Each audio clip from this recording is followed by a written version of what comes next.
Bismillahirrahmanirrahim. Assalamualaikum warahmatullahi wabarakatuh. Kami dari kelompok 6 ingin membahas unit 6 tentang perkembangan intelek, sosial, bahasa, dan bakat khusus.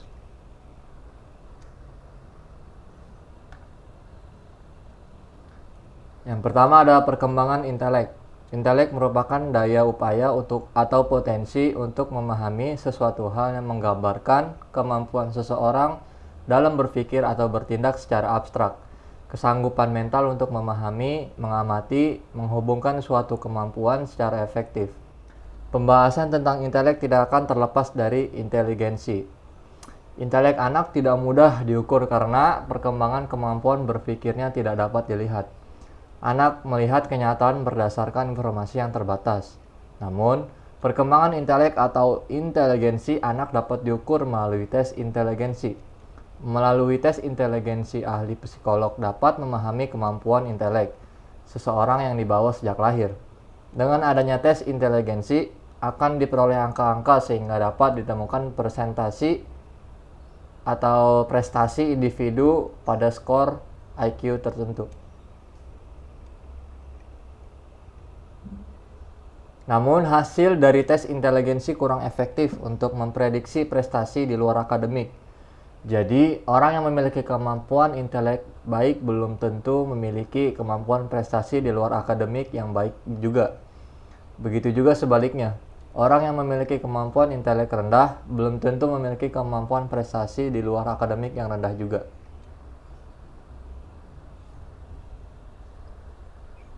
Faktor yang mempengaruhi perkembangan intelek anak antara lain yang pertama, faktor hereditas. Kemampuan inteligensi diperoleh melalui bawaan, artinya diperoleh melalui gen. Sejak dalam kandungan ibu, anak telah memiliki karakteristik yang dapat menunjukkan daya intelektualnya. Perkembangan intelek seseorang juga akan bertambah dibarengi dengan bertambahnya usia. Jadi semakin bertambah usia atau umur, seseorang semakin bertambah pula kemampuan intelek yang dimilikinya. Kedua, lingkungan. Kecerdasan seseorang anak dapat berkembang jika lingkungan memberikan kesempatan untuk berkembang secara maksimal. Menurut Andy Menpiare 1982, dalam hal-hal yang mempengaruhi perkembangan intelek dalam lingkungan antara lain A. Bertambahnya informasi yang disimpan dalam otak seseorang sehingga ia mampu berpikir reflektif. Yang B. Banyaknya pengalaman-pengalaman memecahkan masalah sehingga seseorang dapat berpikir proporsional. Yang C. Adanya kebebasan berpikir sehingga anak dapat memecahkan masalah dan menarik kesimpulan. B. Perkembangan sosial. Pada awal manusia dilahirkan sebelum bersifat sosial, dalam artian belum memiliki kemampuan dalam berinteraksi dengan orang lain. Kemampuan sosial anak diperoleh dari berbagai kesempatan dan pengalaman bergaul dengan orang-orang di lingkungannya. Kebutuhan berinteraksi dengan orang lain telah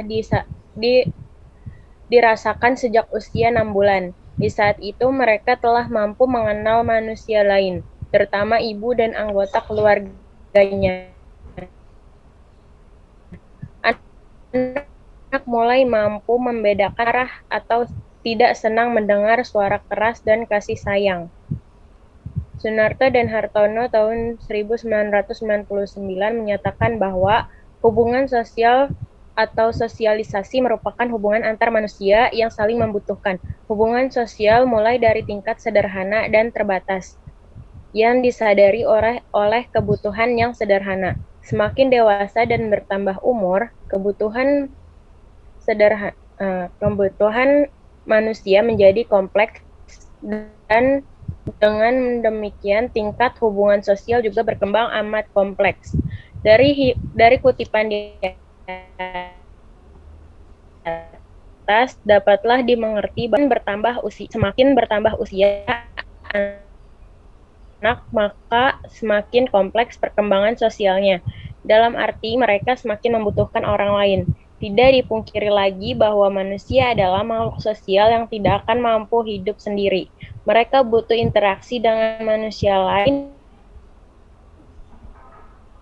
Interaksi sosial merupakan kebutuhan kodrati yang dimiliki oleh manusia. C. Perkembangan bahasa. Perkembangan kata dan kalimat. Kata yang diucapkan oleh seorang anak setelah mampu bicara atau berkomunikasi dengan orang lain. Kata-kata pertama merupakan cara seorang anak menyampaikan pesan kepada orang lain dan biasanya dianggap sebagai proses perkembangan bahasa yang dipengaruhi oleh kematangan kognitif. Kematangan kognitif tersebut biasanya ditandai dengan kemampuan anak untuk merangkai susunan kata dalam berbicara, baik dengan orang tua atau orang lain. Kemampuan ini akan terus berkembang jika anak sering berkomunikasi ataupun berinteraksi dengan orang lain. Selanjutnya ada bakat khusus. 1. Perkembangan bakat khusus.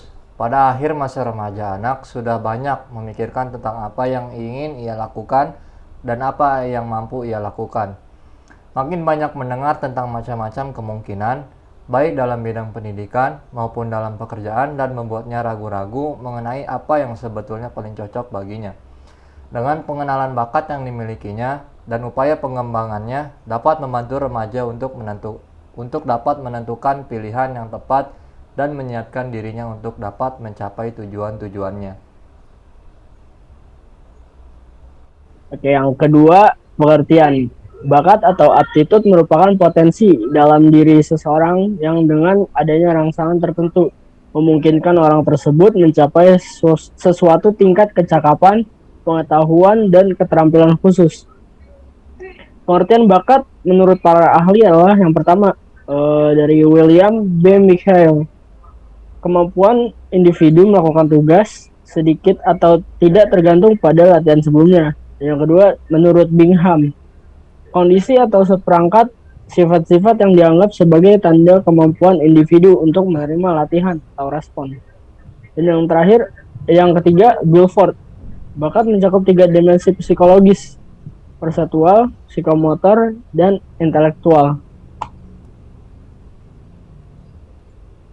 Yang terakhir, jenis-jenis bakat khusus. Menurut ilmu pengetahuan, terdapat 2 jenis bakat khusus yang dimiliki remaja. Yang pertama, bakat khusus vocation aptitude, yaitu mengenai bidang pekerjaan khusus. Yang kedua, bakat akademis, pendidikan scholastic aptitude, yaitu mengenai pendidikan khusus. Faktor-faktor yang mempengaruhi perkembangan bakat khusus. Yang pertama, faktor internal remaja itu sendiri, faktor motivasi, faktor nilai atau value, konsep diri. Yang kedua, faktor eksternal lingkungan, yaitu keluarga, sekolah, dan masyarakat.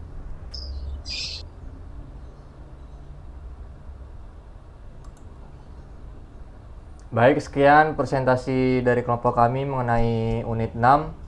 Kurang lebihnya mohon maaf. Wassalamualaikum warahmatullahi wabarakatuh.